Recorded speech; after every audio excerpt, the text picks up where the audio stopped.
And hello out there on the internet, whoever might be watching out there. We're broadcasting on the Facebook pages of Popular Resistance and Cable Community Radio, and then also my Facebook pages, David Rovick's Facebook pages, and YouTube, my YouTube channel, Twitter, Periscope, VK, LinkedIn, and somewhere else that I'm forgetting. Twitch, uh, twitch.tv/David Rovics. Yeah, various places. And you already know that if you're watching. But also, these broadcasts all get archived on my YouTube channel and also in podcast form. If you look for the podcast This Week with David Rovics, or you go to my Patreon page, you can find it in video and podcast form as well at patreon.com/David Rovics. And as you can see, if you're watching in video format, you can see at the bottom of the screen,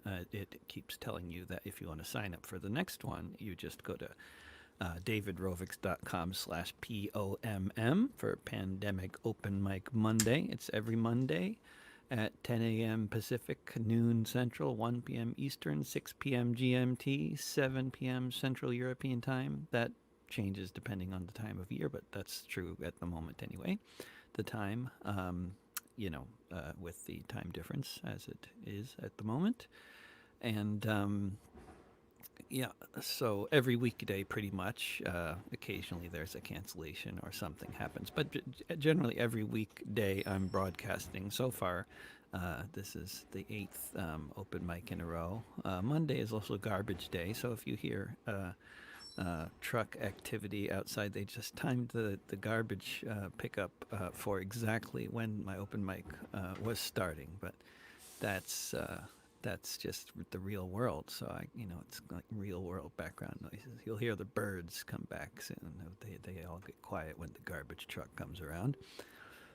Yeah, that's the sort of housekeeping for the moment. And if you sign up for if you signed up for the open mic and you got that link, if you did sign up for this one, or even if for a previous one, you should have gotten an email with a link to the broadcast studio. And if you didn't get it, then check your spam folder. It's probably there, or message on one of the platforms, and I'll see your message on the comments there, and I can try to help out. And got all kinds of great performers coming up, as it has been the case for every one of these open mics, as you'll find out if you listen to the archives of them, which is really worth listening to, because each one has been really a document of our times of the past week. It has been a wonderful selection of songwriters and folk singers picking songs that are particularly relevant from the past, or songs that they just wrote about current events. Each week you can really tell what the news of the week has been based on listening to the song. So it's kind of worked out very well like that, and it's been a mix of folks predominantly from the U.S. and England, but also folks from Canada and Ireland, Scotland. And so far, I don't know, have we had anybody from outside of those regions? I don't know, but there are certain time constraints involved that make it unlikely we're going to have much Australian or, East Asian participation, because it's the wrong time of day there. And it's maybe too early in the morning for the West Coast, or for Hawaii too. So it's you can't please them all with these time things. It's a hard thing with the internet, is picking times for broadcasts. But I'm gonna kick it off with a song, as I've been doing. I did write a song called "If We Defunded the Police," but I just haven't practiced it since I wrote it, so I'll just do this one. I just made a new record, a new album called "Notes from a Failed State," which is up on Bandcamp. It's not out on Spotify yet or anything, but it's up on Bandcamp.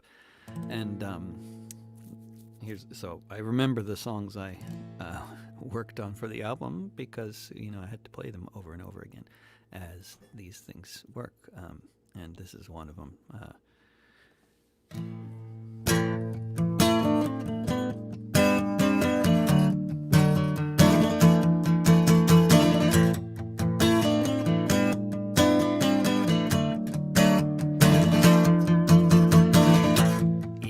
I leave the apartment, things change a little more. The rug pulled out so many times, who knows where's the floor.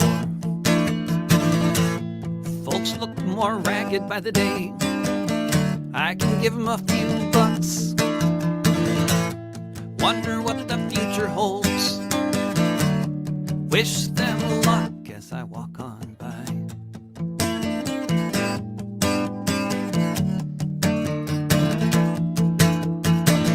See the people on their porches, chairs out on a deck.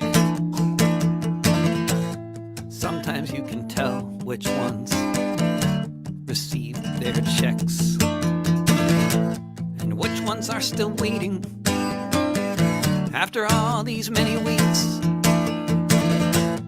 wondering if this is what it smells like up Schitt's Creek as I walk on by.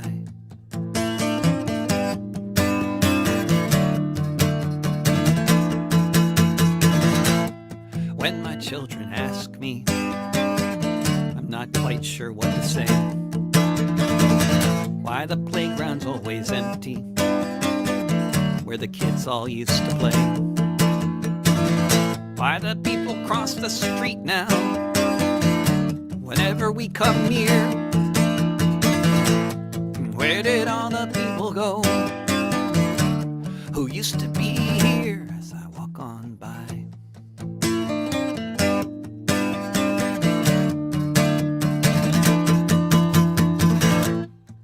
Out with my headphones on, like everybody else does, listening for news suddenly relevant, because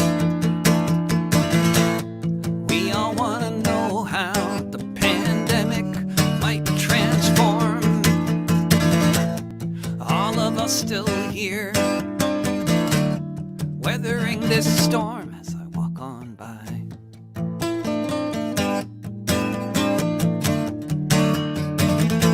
I walk on by.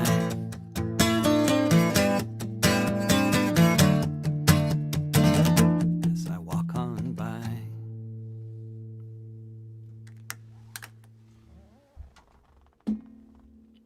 And then I move the mic into this input here so I can hear people that I'm talking to. And then we go over to Birmingham, England. Tim Hollins, wonderful to see you. Hello, David. How are you holding up? Yeah, we're doing all right. We're all kind of hanging in there, and the shops are open today, so people can go shopping. But the death toll is still going what's up. That been like? Sorry? What's it like there with the shops open? Are people all coming back out into the streets of Birmingham, or is it? Well, I haven't been going like out into the streets of Birmingham. No, I've been hunkered down as for the last 12 weeks. I think they're trying to sort of say, for Christ's sake, go out and shop, because what else is a capitalist economy going to be based on other than shopping? Right. You got a song about the plague for us? I've got a song enough? by a songwriter, John Trevor. It's a song called The Roses of Eyam. Don't know if you know that one. Eyam is a little village in Derbyshire. Oh, no, can't wait. Just near to where a whole big group of us take instruments and camp every summer. I'm not sure whether we're going this summer or not. We go to a field for a weekend and just have a good time. But Eyam is there. Sorry? Is that a name? Does that festival have a name? Well, it's the Yulgreve Festival. It's a sort of banner theatre camp. It has no name, has no organisation. It's anarchy on a weekend. It's we create a village in a field that's full of ourselves and nobody else, and we just live as we would like to live the rest of the year for 3 days.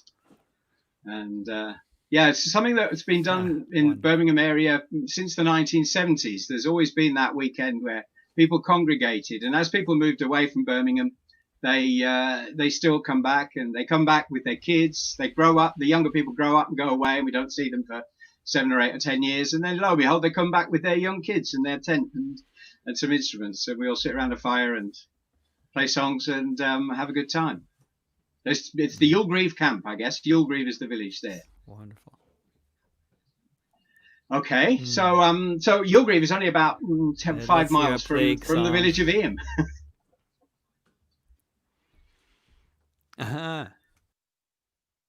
Okay, so Eyam, I'm just going to swap over here.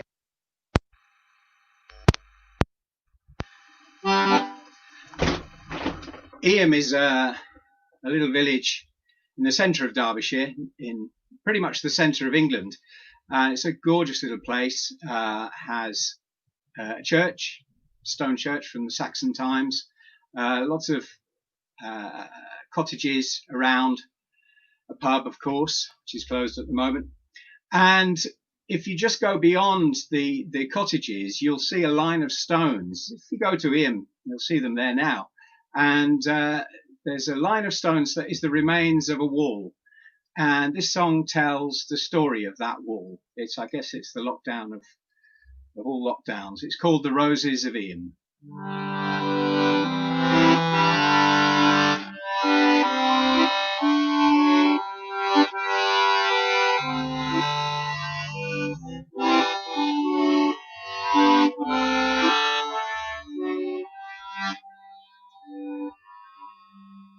The earth beneath the surface dust is cold and damp and raw, holding but the memory of what has gone before. Could almost be forgiven for remembering the dream of the wall of stones around the home of the villages of Eyam, the villages of Eyam. August 1665, along the cobbled roads, between the houses dark and high, the carriers with their loads were leaving for the northern towns, capital and crown, and also leaving far behind the plague of London town, the plague of London town.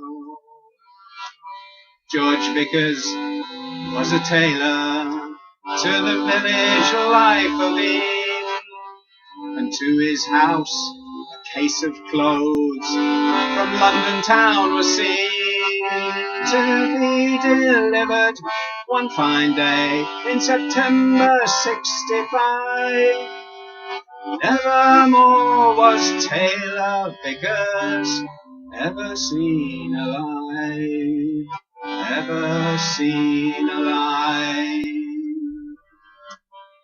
The scars upon his face and chest were many to behold, and lying by his fevered body, not so very cold, the case from London opened wide, the clothes all neatly hung. From the bell upon the church, the knell of death was rung. The knell of death was rung. The squire had money in great store, resolved to save his skin, abandoned Eyam to its fate, said was the price of sin.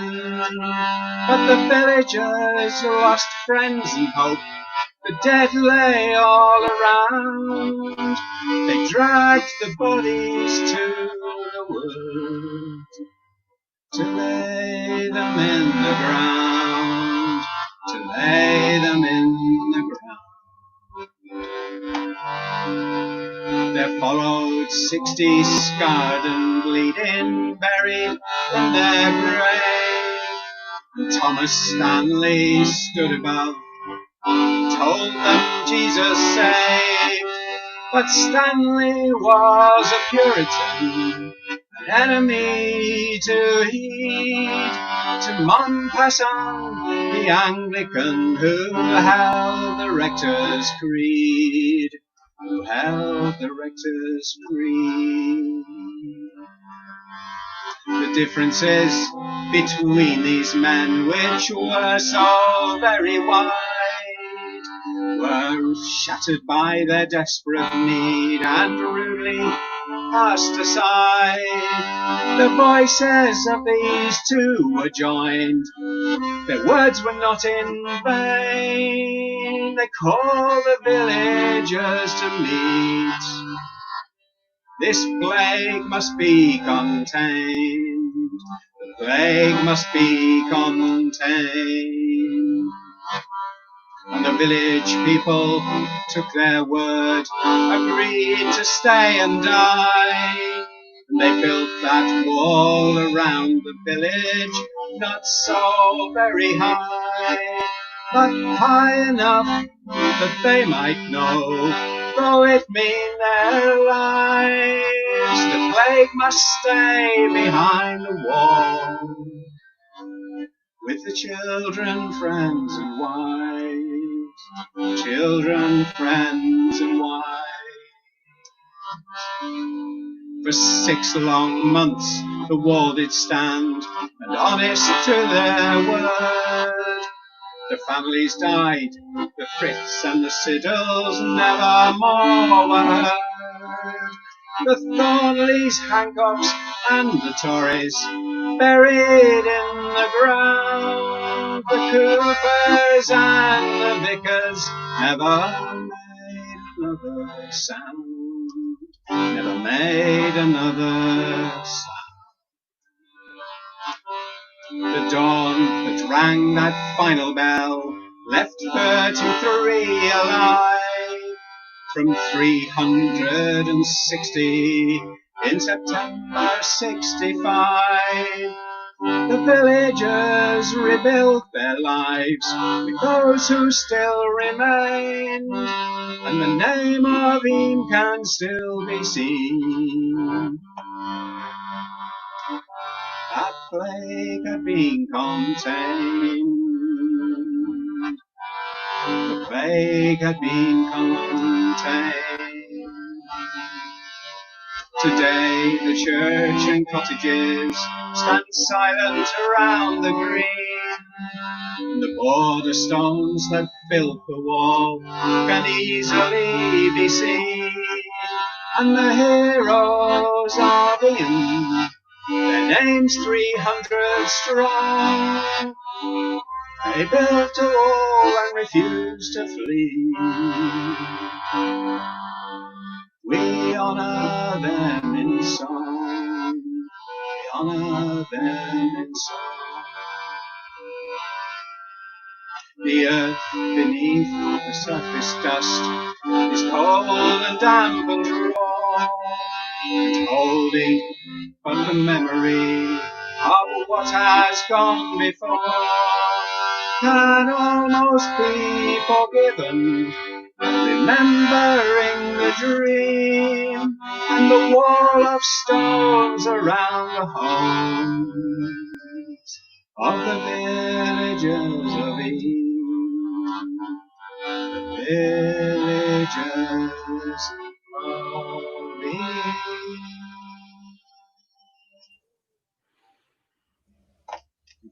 Beautiful. That's called The Roses of Eden. That's gorgeous. And that was the author is known of that song? Sorry, Dave, I forgot to take my mic out, so... No worries. Is the author known for that song? Yeah, that's John Trevor. Ah, okay, right. Who I don't know, actually, I haven't heard any other songs by John Trevor. But, that's a fantastic gorgeous. Song for fantastic. A lockdown for 6 months where they died. Yeah. And it's so often was the opposite of the reaction when people got plagues in many different historical contexts. Usually people flee the town, and which seems like a natural reaction unless you know how diseases spread and then what they exactly. Yeah. And they knew that there were big towns very close by in the northern towns of England. Yeah. And so by sacrificing themselves, the plague never got into those towns. It's an amazing story. Thanks so much for sharing again, Tim Hollins. Pleasure. See you soon. Hope. See you soon. And then hopping back across to this side of the Atlantic. Wonderful to see you again, too, Per. Hello. Hey, what's happening in your part of the world? Not much. Weather's nice. Things are protests continuing. Protests continuing in Minneapolis. Not that you'd know it to watch the news. Except for when they pulled the Columbus statue down, the focus has moved to Seattle. It seems like. Because if property isn't being damaged, then they'll focus on where it's being damaged. And they wonder why people break windows. Like, if that's the only way to pull focus. Yep. So. Mm-hmm. And then all you need to do to get clubbed and gassed and hit with rubber bullets is go out after curfew or just take to the streets, which is a totally nonviolent action, but somehow brings upon lots of violence. And for some reason, that doesn't pull focus in the same way. Just getting gassed it's passé. That's not cool anymore. Mm-hmm. So, anyway, what you got for us? I am, with a little luck and the blessings of the tech gods, I'll be recording an EP here in the next couple of weeks. I was supposed to go down to New Mexico and record it earlier this summer, but those were plans made in a different world, and it didn't happen. So the EP is going to be called The March to the Sea, and it's going to be 5 or 6 songs about the Civil War, with the broad theory that for the past 150 years, the Confederates have had pretty much free reign in the social sphere, and we have not leveraged right the tools of storytelling to be like, hey, no, this was bad, these were bad people. We got some good songs about John Brown, but yeah, it kind of like peters out after that. Yeah. So this is a song, this is by my friend and bandmate, Pat DeSimio, who's a fantastic songwriter. And we bonded in New Mexico, playing songs back and forth on my back porch and knowing the same, or being familiar with the same weird anarchist folk music. So this is a song about war profiteering, and it's called Morgan's Rifleman. I'm one of Morgan's riflemen, and I don't like to beg. If I had my hands, do most anything instead. But I can't hold a rifle, and I can't hold a job, and it's hard to catch an heiress both your forearms off. I'm one of Morgan's riflemen. Huzzah, me boys, huzzah. I'm one of Morgan's riflemen, and Morgan should be shot.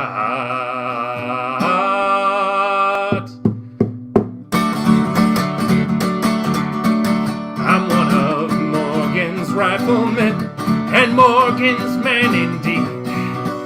It was no rebel, shot or sword that made this wreck of me, but it was Morgan's rifles, defective, bought for cheap, and foisted with the markup upon my company. I'm one of Morgan's riflemen. Huzzah, me boys, huzzah! I'm one of Morgan's riflemen, and Morgan should be shot. Mine exploded in my hands, others went for eyes. The rebels shot us laughing as we dropped our guns and died. A rifle blast from Morgan took our captain's head. Some fled who could hang 'em as I lay with the dead. I'm one of Morgan's riflemen. Huzzah, me boys, huzzah! I'm one of Morgan's riflemen, and Morgan should be shot. I'm one of many, many men expended for a cause that bows before no country, that knows no moral laws. And J.P. Morgan's wealthy, and J.P. Morgan's well, and I may freeze this winter, 'cause I can't shoot myself. I'm one of Morgan's riflemen, huzzah, me boys, huzzah! I'm one of Morgan's riflemen, and Morgan should be shot. I'm one of Morgan's riflemen, huzzah, me boys, huzzah! I'm one of Morgan's riflemen, and Morgan should be shot.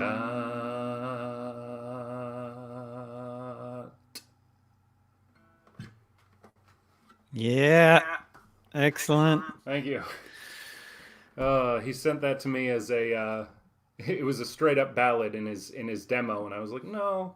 After you start calling for somebody to be shot, that becomes a punk song. So. Right. No, the aggression works well. But yeah, brilliant words and yeah. So I'm excited. That should be coming together in the next couple of weeks here, assuming the tech works out. Yeah, wonderful. Thank you. Good. Thank you, Per. See you again soon, I hope. Yeah, next week. Good. Take care. You too. And then staying within the United States, moving to the east, a couple thousand miles, Joe Landy. Great How's to it see going, you again. David? Yeah, good. How are you holding up there in New York? I'm lucky. I'm doing fine. This is June in New York. This is in the middle of June. It's the best time to be in New York. I mean, it's 74 degrees outside. It's not humid yet. Cirrus clouds. Very nice. Very nice. It's delightful here, except for a few things. Yeah. Let's hear about one of those June things. I imagine. June is my favorite month. So many music festivals. Well, in the other world, a lot of music festivals. School is ending soon. That's good. So, and the weather is the best. So there's a lot to be happy about, except for that other thing. Except for armies of riot police and armies of riot police and a pandemic. But you know. Now I live across the street from Borough Hall, right on Queens Boulevard, and there was another demonstration yesterday, and this one was pointed. Black Lives Matter, but pointed towards economics. Talks Excellent. of Tulsa. America is getting a lesson in Tulsa this week. Excellent. And the whole idea of support Black businesses. If you're going to buy something, you can buy in different directions. That's one way. It's about economics. That was the whole thrust of yesterday's demonstration.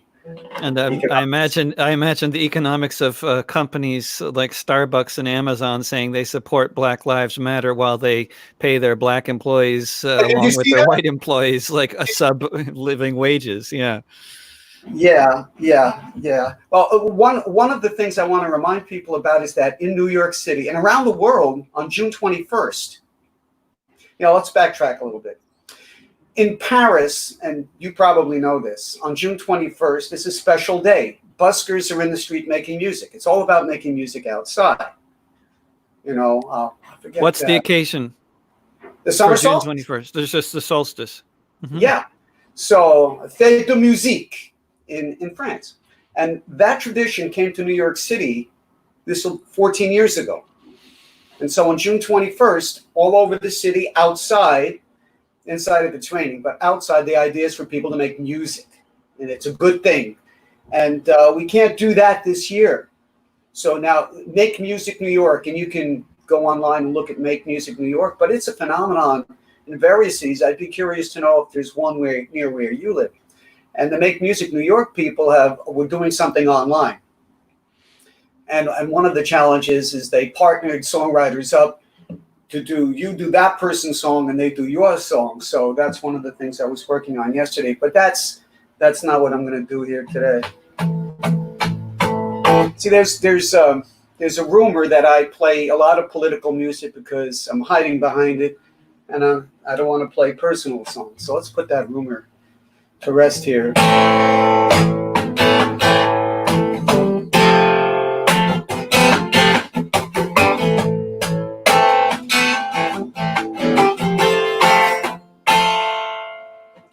I don't believe in codependency. I don't believe it's happening to me. I hear it said that people can be free when they can see.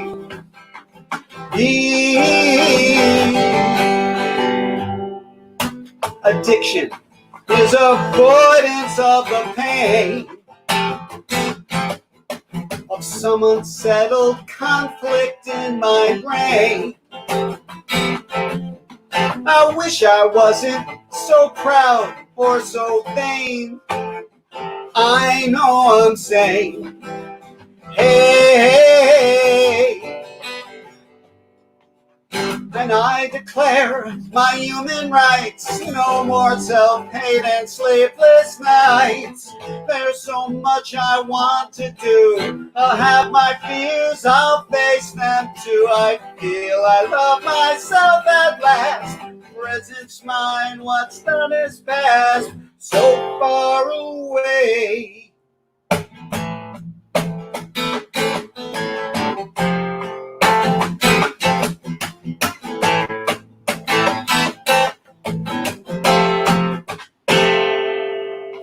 I sometimes feel I don't know myself,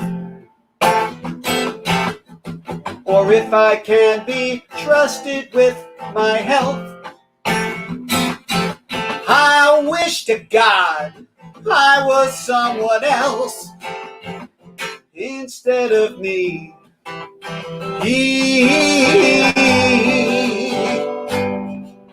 The more I feel I'm caught within a lie,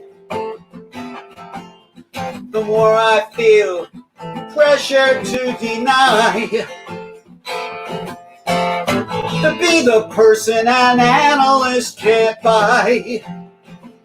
I'd have to die before I live. And I declare my human rights. No more self-hate and sleepless nights. There's so much I want to do. I'll have my fears, I'll face them too. I feel I love myself at last. Present's mine, what's done is past. So far away.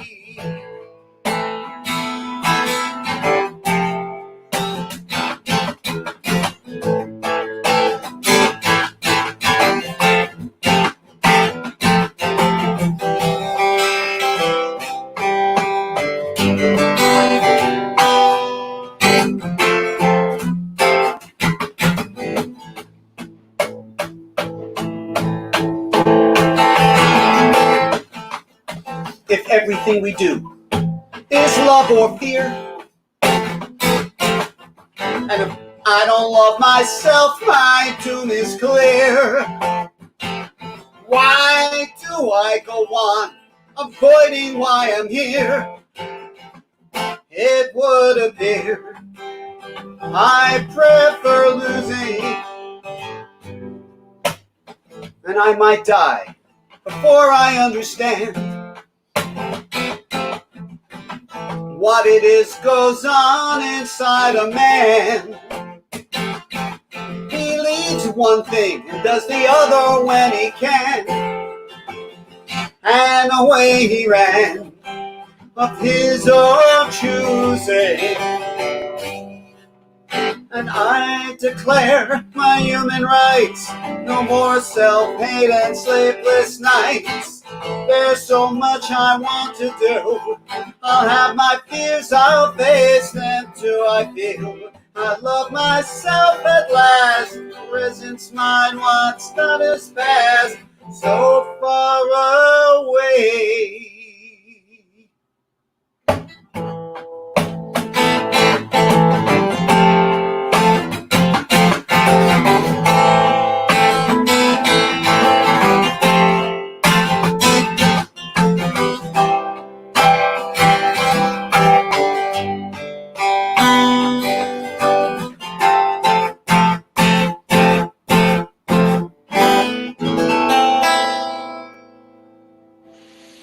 Lovely. How was the sound? Was the guitar too? No, the sound is very good. Very good. It sounded good? Oh. Yep. Yep. Yeah, I've been having some like embarrassing situations lately. I'm glad this wasn't one of them. Well, all the different platforms have different idiosyncrasies, so it's always like one. You know, you get one down, and then they invite you to another one, and then it's a mess. Yeah. Yeah, well, one variable at a time. Good science. Yeah. Singfreedom.org is my website, and there's music, and not just from me. It's about interviews. It's this TV show. Oh yeah. So including a wonderful video. You also filmed me doing a show there. Yeah, really nice film. Cafe in Sunnyside, Woodside. Yeah, that's right. I still play it. Singfreedom.org, was it? Singfreedom.org. You were ever so prolific and relevant, David. Thank you, Joel. You too. Take care. See you again. And moving back across the Atlantic to our favorite Monday storyteller, Stephen McRandall. Great to have you back. Thanks a lot, David. Great to be here. You got a chapter for us, or what's been happening around you? Any Black Lives Matter protests in Dublin? There was Black Lives Matter protests. This week there hasn't been. No, there wasn't. Not this week. There hasn't been. The last one was last Saturday. I was at that one, and one outside the American Embassy and one outside the GPO in Dublin. But other than that, there hasn't been. And any evictions to attend? No. I'm not sure when they call the end of this. No, they have a thing saying no evictions at the moment, and I'm not sure when. Until the end of the crisis. Same here over in Oregon. I'm not sure. I think they have a date for it, but we'll know once the date comes in. We'll see what happens. Yeah. Enough. Very curious. I have another story from. Great. Try that. So it's called "All Nightmares Have a Beginning. Some Have No Ending." Manus was back in Belfast again, signing on the dole again. It must have been the early 80s. There's some kind of effort to not let the place get the better of him. He smoked a spliff and drank a beer and played the Jaws harp as he sat in the Shaftesbury Square Social Security office for hours. You weren't supposed to drink beer, and spliffs were illegal everywhere. And playing the Jaws harp wasn't really acceptable behavior either. So Manus got into trouble with the security guy. It was the Jaws harp got his attention. Belfast in the early 80s had an air of lawlessness, which the dole office in Shaftesbury Square reflected. And the security guy was rightly cautious in his attempts to keep the place in order. Still, he tried to pull some authority stuff on Manus. Manus had a good wee buzz on and resented this attempt to make him suffer some straight bullshit. He shrugged, and the little man in his little uniform blathered on.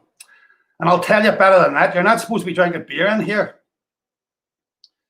As usual, Manus had a blend of hash on him and wasn't over keen on the little uniform getting bigger uniforms, so he drained his can and put it in the bin.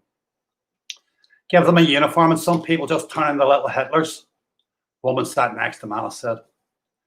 The poor security guy wasn't up to taking on some mouthy woman as well, and taking Manus's emptying of the can as a capitulation on Manus's part and a maintenance of order on his, he quickly exited the room leaving the occupants to maintain their sense of themselves as they saw fit.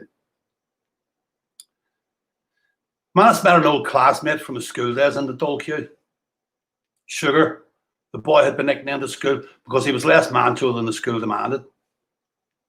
Sugar now played in a band, and two other members of the band, Pablo and Jim, were having a housewarming party that night in a flat in Fitzroy Avenue.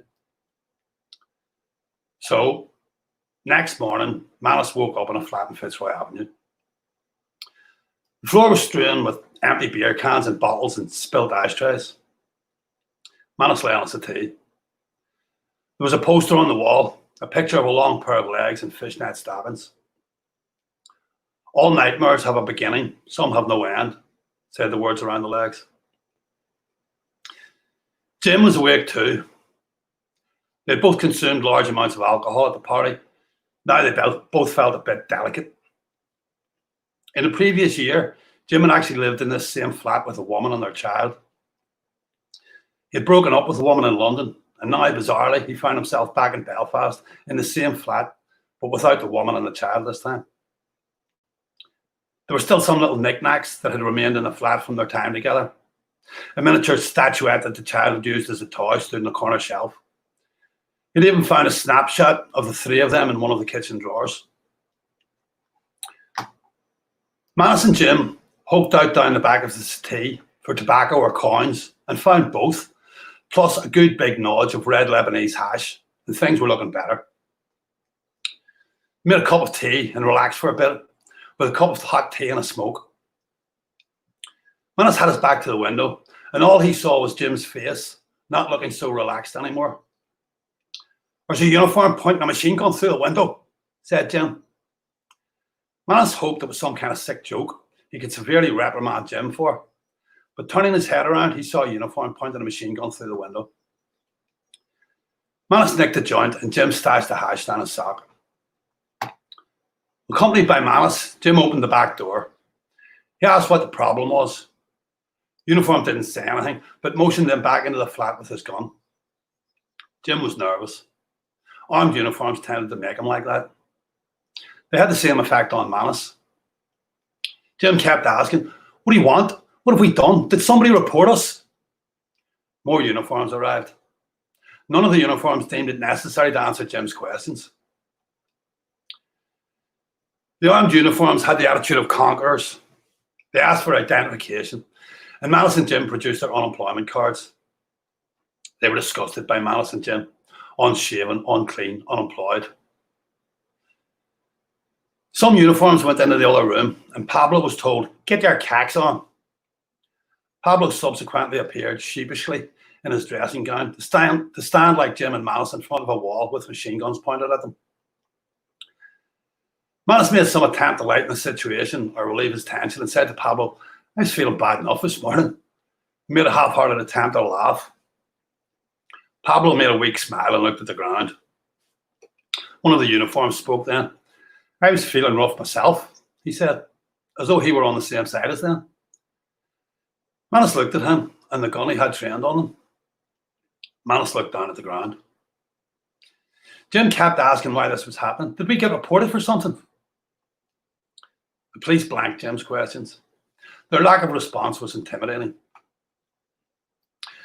The uniforms went through the flat and into the hallway, where they started breaking down the door to the upstairs flat. "They have a bell," Jim said. Just about then, the woman who lived upstairs came in through the front door and down the hallway with 2 large bags of Saturday shopping to see the armed uniforms everywhere and our door busted. She could also see Jim stood with Manus and Pablo just inside the door. The woman seemed nonplussed by the uniforms and our busted door. "Ah, Jim, is that you moving back in here?" A little awed by her nonchalance, Jim answered over the machine guns. Yeah. "And so you were away, Jim, in England, and you broke up with Yvonne?" Yeah, said Jim. The old neighbour would have carried on the conversation, but the uniforms took her upstairs to search her bags of groceries. It got tenser downstairs. Jim kept asking, "What do we do? Why is this happening to us? Were we reported for something?" Jim was too hyped up. His voice was getting louder. "They didn't get a report about us, Jim. Nobody reported us." Manus spoke even louder than Jim, and the tension broke, to be replaced by the humiliating acceptance of the facts.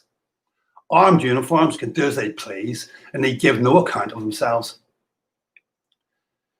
But Manus had always been a mad bastard, and quibbled over the totality of the claim by quietly walking away from the wall and putting a 12-inch disc on the turntable, a reggae tune. What a tribulation. The uniforms did not stop him. They seemed bemused by the music. By the end of the track, some plainclothes cops arrived, and Manus's pretense at denial of fear seemed shallow. Plainclothes cops were cheery at the sight of Pablo and Jim and Manus. As they passed through the flat, one rubbed his hands with glee and said, "We'll be back to see you lads shortly." Manus had met with grinning plainclothes cops before, in a small room with no outside windows, no witnesses, and no accountability. As it happened, once they were finished with the woman and her groceries, these plainclothes men did nothing more with Manus, Pablo, and Jim than ask routine questions. Then they left, just like that. A tense hour with no climax. "So you can tell us in the pub tonight and get yourselves a free pint," one of the uniforms said as they left. Like it was no big deal to burst into people's homes and hold them at gunpoint. No big deal to leave without explanation. Manus wondered if they were supposed to feel grateful nothing worse happened. It's today's story. Yeah, fantastic. Yeah.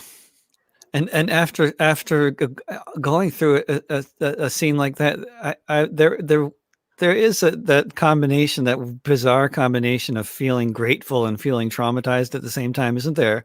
Like, wow, I'm not in prison. I didn't get shot. The door can be fixed, But it's yeah. Oh, they showed their unemployment cards as ID. That is so many little touches like that. Oh, fantastic, Stephen. Here. Thanks a lot. Thanks so much. Thanks again. Hope to see you again next week. Yeah. Okay, you will, for sure. Wonderful. Take care, Stephen. Bye-bye. Bye. And staying on that side of the pond, moving to the south of England, Rob Johnson. Hello. There you are. Hi, David. Great to see you. Lovely to see you too, mate. What's happening around there? Your input level seems a bit high. If you are using some kind of a device where you can turn it down, I don't know. You're a little hot, but Shall I? Anyway. I'll move further away and I won't shout.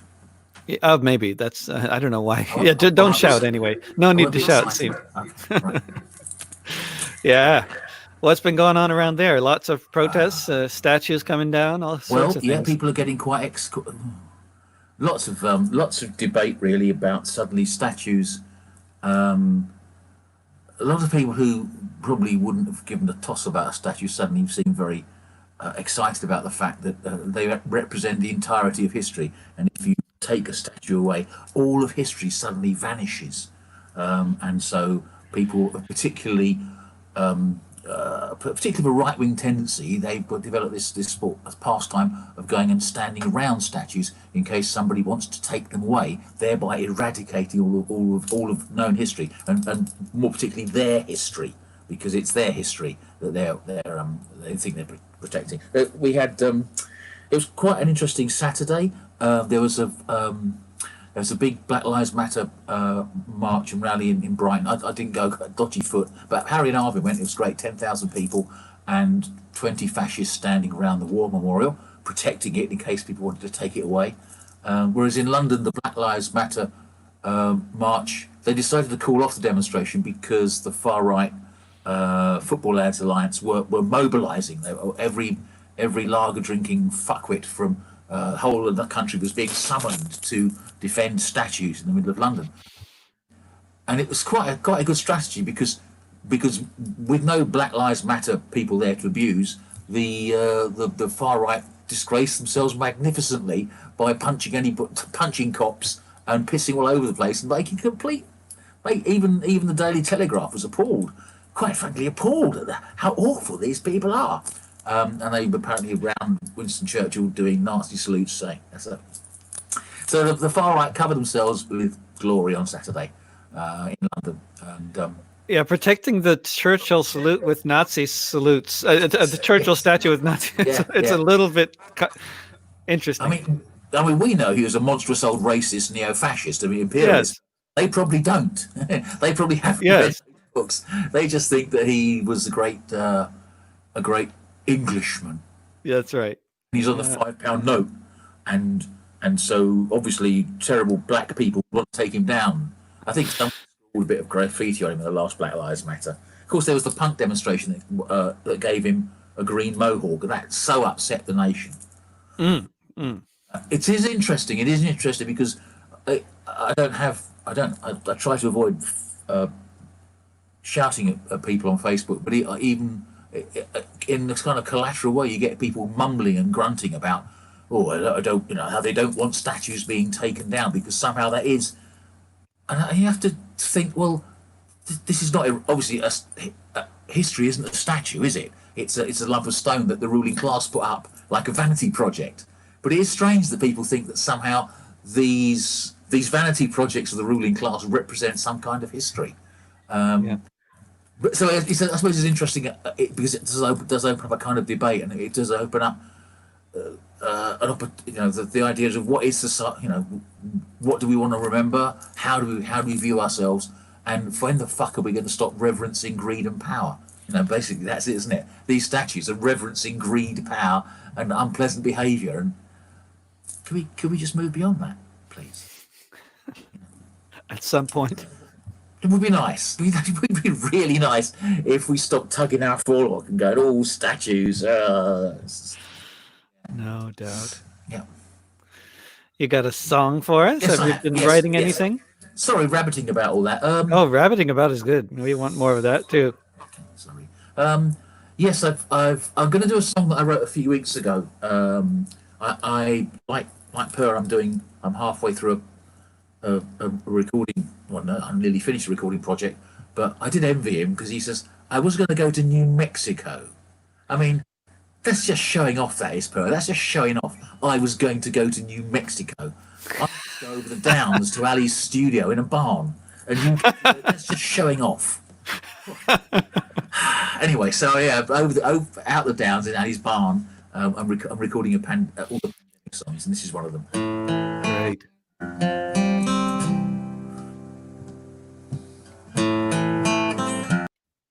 Oops. Send us in your lockdown jokes and stories. Something cheery, upbeat, warm and quirky. Having trouble coping with your children? OMG, look at my haircut. Try this. She only had one mother, and her mother had to go to work. Though her mother had breathing problems, management made her work out on the platforms without protection, collecting tickets at Victoria Station, where she was coughed at and spat on. So she died 1 week later. Lockdown jokes and stories. Lockdown jokes and stories. How many Daily Mail journalists does it take to make a hero? They only had one father, and their father had to drive the bus. They said their father was proud and loving. Ventilators could not save him. She only had one lifetime. She spent a lifetime teaching children. It said she was gifted. She would be greatly missed by all. Lockdown jokes and stories. Lockdown jokes and stories. How many Daily Mail journalists does it take to make a hero? Now, here comes the joke. How about Dominic Cummings in lockdown? How he thinks he can do anything he wants to, so he does. How he thinks he might have symptoms, so he drives all the way from London to Durham and back again, taking in the castle. All his chums say, well done, Dominic! After all, he's not one of the herd. So he don't get sacked and he don't say sorry, because he's part of a government getting away with murder. Lockdown jokes and stories. Lockdown jokes and stories. How many Daily Mail journalists does it take to make a hero? This song pays respect to Billy Mujinga, ticket collector, Mervyn Kennedy, bus driver, Louisa Rajakumari, teacher, Black Lives Matter. Lockdown jokes and stories. Lockdown jokes and stories. Send us in your lockdown jokes and stories. Yeah. This is listening to National Public Radio here, they frequently seem to be assuming that everybody else is having the same experience as them. Isolation is the worst of it. Yeah. Yeah. And it is strange because I'm really lucky. I've got a house and I've got a garden and I can write songs, and I know everybody else you sort of speak to. But just over the hill, this government has killed 60,000 people through its incompetence, and there are hospitals that are just dreadful, in a dreadful chaos, and it's all kind of distance and it's all kept apart, and it's all it's all kind of a narrative that's going to be washed over. But perhaps we put up a statue to Dominic Cummings and his drive. I don't know if American people know. Dominic Cummings is like, he's a non-elected. He's the right-wing ideologue whose hand is actually up Boris Johnson's backside, making the mouth move, because there's nothing in Boris's head, obviously. And he like broke his government's own advice about if you're ill, because he drove all the way to Durham and back. So, maybe they'll put up a statue to him. Yeah. That would be the next statue. Yeah. Rob, thank you so much for joining us. I hope to see you again soon. No, waffling. We like waffling. Yeah. Makes it all much more interesting. A little waffling. Thanks a lot, mate. Take care. Lovely stuff, everybody. Bye. Bye. And staying on that side of the pond, and I think we might be hearing more about statues falling. Dave and Antonia, I think your mic is off. If you if you unmute your mic, it's somewhere there. But on the bottom of the screen, probably I think it says mute. Maybe it's muted, that microphone. I can see the little icon. There we go. Yeah, there we go. Now 1, 2, you're 3, back. 4, 5. Here you are. Hear me? Yeah, excellent. Now we hear you. Excellent. Great to see you both. And Hi you there, got a David. wonderful new song about a statue falling in the south of England. Yeah. It's based in Bristol, which of course was a slave town, and a lot of money was made out of slavery in Bristol and other big cities like Liverpool. And there was a demo last weekend when a bunch of people decided they were going to pull it down. So the two of us have written a song to celebrate the occasion. Wonderful. We get to hear it? Yeah, sure. Excellent. And there's a wonderful YouTube video for those of you who want to hear a more produced version of it. Yeah, yeah. I can give you the all the seat. Well, no, this is Banner Theatre. Banner Theatre. I work for Banner Theatre, so all of our stuff's on Bandcamp. So not this one actually, because it's not there yet, but I'm working on it. Yeah. Yeah.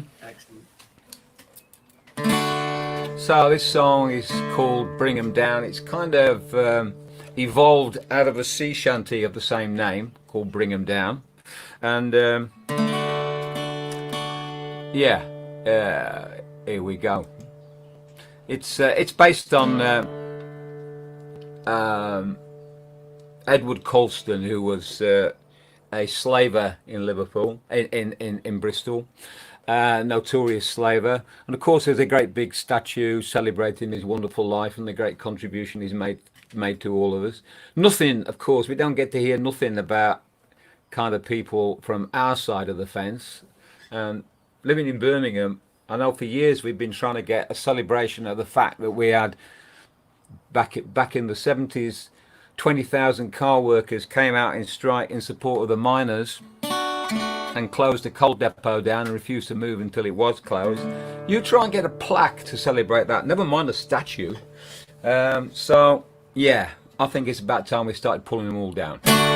This song is called "Bring 'Em Down."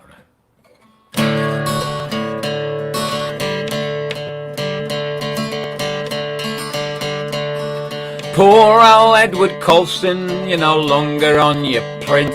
Bring him down. Bring him down. The people brought an end to your philanthropic glint. Bring him down. Bring him down. No longer gazing from on high at the streets your money built. Your pockets lined with suffering and your hemlines stuffed with guilt. As a rope grips tight around your neck and your body starts to tilt. Bring him down, bring him down, bring him down.